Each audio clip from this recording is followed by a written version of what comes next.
안녕하십니까. 4월 15일 21대 총선을 꼭 100일 남겨둔 1월 6일 월요일 선거권의 혼술입니다. 오늘 더불어민주당 이해찬 대표가 최고위원회의에서 이런 발언을 했습니다. 총선 100일을 앞두고 4.15 총선은 너무나 중요하다. 이명박, 박근혜 시대로 가느냐, 촛불혁명으로 시작된 개혁의 시대로 가느냐가 달려있다. 이렇게 이야기했습니다. 총선 100일 앞두고. 이것은 지금 민주당 집권 세력 전체의 속셈이죠. 속내를 드러낸 겁니다.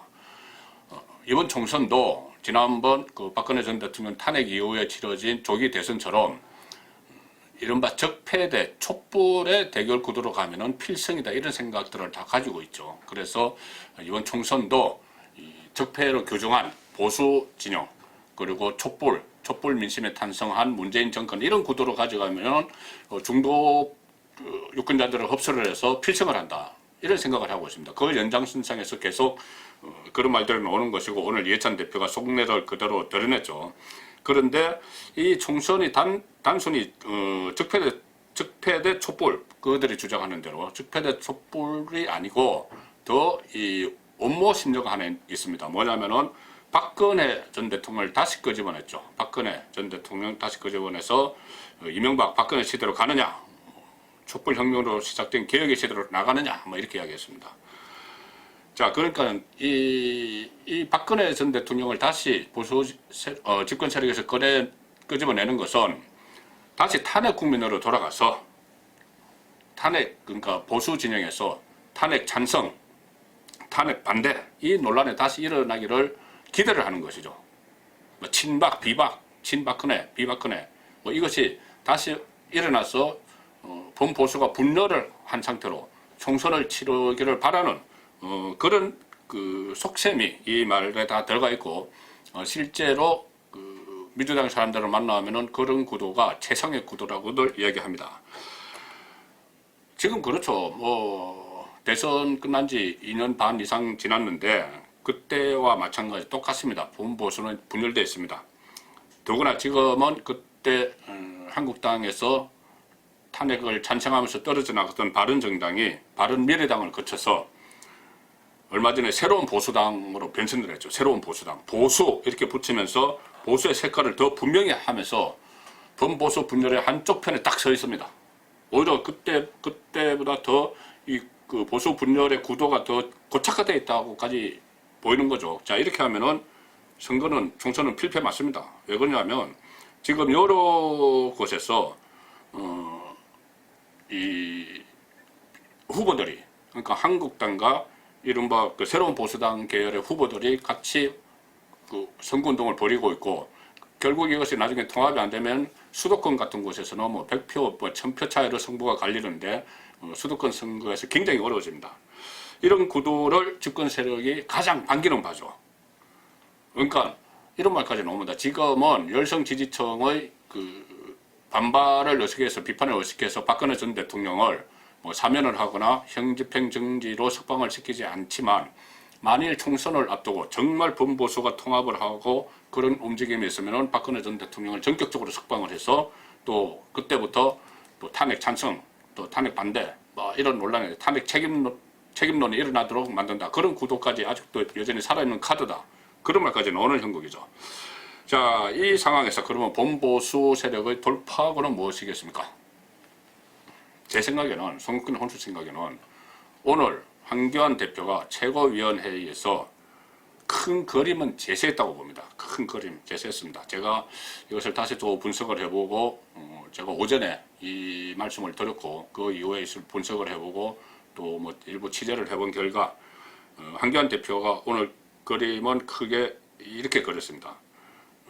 통추위, 통합추진위원회를 구성하겠다, 이거 하나고, 그 다음에 이기는 통합에, 그러니까 통추위를 이기는 통합의 플랫폼으로 만들겠다, 이것 하나고, 또 폭넓게 참여하는 통추위, 이렇게 통추위의 성격을 딱 구성을 했습니다. 그런데 그 다음에 이야기했던 거, 이 부분에 대해서는 지금 더 논의가 필요할 것 같습니다.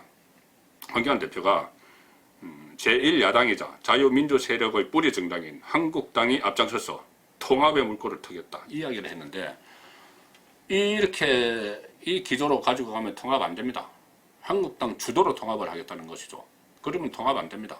이 지금 다른 그 군소 보수 정당들은 이 흡수 통합에 대한 트라우마가 있습니다. 두려움이 있는 것이죠. 저 흡수돼서 그 한국당과 어떤 형태로든 한국당이 주도하는데 흡수돼서 가봤자 거기서 내년 총선에서 공천 보장받기 어렵고 오히려 그 당의 존재감, 당 자체만 소멸되고 없어져 버리는 그런 상황이기 때문에 이렇게 한교안 대표가 이야기하는 것처럼 그 한국당이 앞장서서 통합의 물꼬를 트겠다 이 말은 안 됩니다. 좀 지금 이제 오늘 첫날이니까는 이렇게 당의 회의니까 이렇게 이야기를 했지만은 바꿔 나가야 되죠. 그래서 한 대표가 뭐 이런 말도 했습니다. 지금부터 하나하나 구체적으로 추진해 나가겠다고 했으니까 지금 제가 말씀드리는 이런 지적들을 좀 겸허히 받아들여서 대통합, 보수 대통합의 길로 가야 됩니다. 그러니까 여전히 한교안 대표의 전격 제안에 다른 보수 정당들은 조심스러운 반응을 보이고 있습니다. 지금 오늘 그 오후에 나오는 반응들을 봐도 뭐냐면은 과연 기득권을 내려놓을까? 한교안 대표뿐이 아니고 한교안 대표를 에워싸고 지금 한국당의 중심으로 다시 등장해 있는 친박계가 기득권을 내려놓을까? 이 우려입니다. 그러니까 이 우려를 해소를 해야 됩니다. 해소를 하기 위해서는 한국당 주도 이런 이야기 하면 안 되죠. 그래서 가장 구체적인 방법은 제가 오전에도 말씀드렸지만은 그런 움직임이 실제로 한교안 대표 주변에 있습니다. 이 통추위를 한국당 안의 기구로 두는 것이 아니고 당 밖으로 가지고 나가야 됩니다. 제3지대에 이 통추위를 두고 빅텐트를 쳐서 그 안에 한국당과 지금 다른 그 뭐 새로운 보수당이든 뭐 우리 공화당이든 가령 우리 공화당이든 이은주당이든 뭐 이정현 당이든 또 뭐 국민통합연대든 그 전부 다 이 1대1의 자격으로 각자의 자격으로 그런 같이 모이는 그런 그 큰 빅텐트를 쳐서 동등한 자격으로 논의를 시작을 해야 되는 겁니다.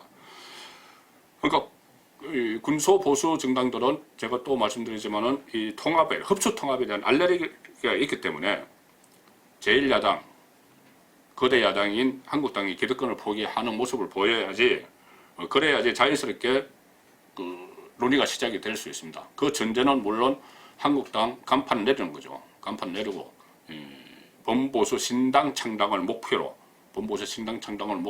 다른 군소 정당들과 논의를 시작을 해야 됩니다.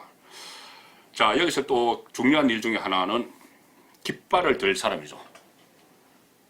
가령 통합추진위원장, 통추위원장을 내세워야 되는데 지금 상황에서 또 예를 들어서 한교안이 하겠다든가 홍준표가 하겠다든가 유승민이 하겠다든가 그러면 또 분란이 시작이 됩니다. 이 세 사람들은 자기 대선주자 급이니까 일단 뒤로 빠져 있어야 됩니다. 이 통합 논의 과정에서는 통합을 하고 나서 총선 때는 각자 뭐 역할을 분담해서 깃발을 들든지 이 세 사람은 뒤로 빠져 있어야 되고 그 대신 통추위원장은 지금 갈라서 있는 보수가 과거에 한솥밥을 먹던 시절에 그때 활동했던 보수 진영의 원로, 가령 그때 당시에 뭐 국회의장을 지냈다든지 당 대표를 지냈다든지 그런 지금은 원로가 된 그런 사람들을 통추위원장으로 내세우든지 아니면 정통 보수는 아니지만 지금 문재인 정권의 국정 운영에 반대하면서 반문재인 전선을 형성해야 된다 이렇게 생각하는 과거 진보 진영 인사도 많습니다.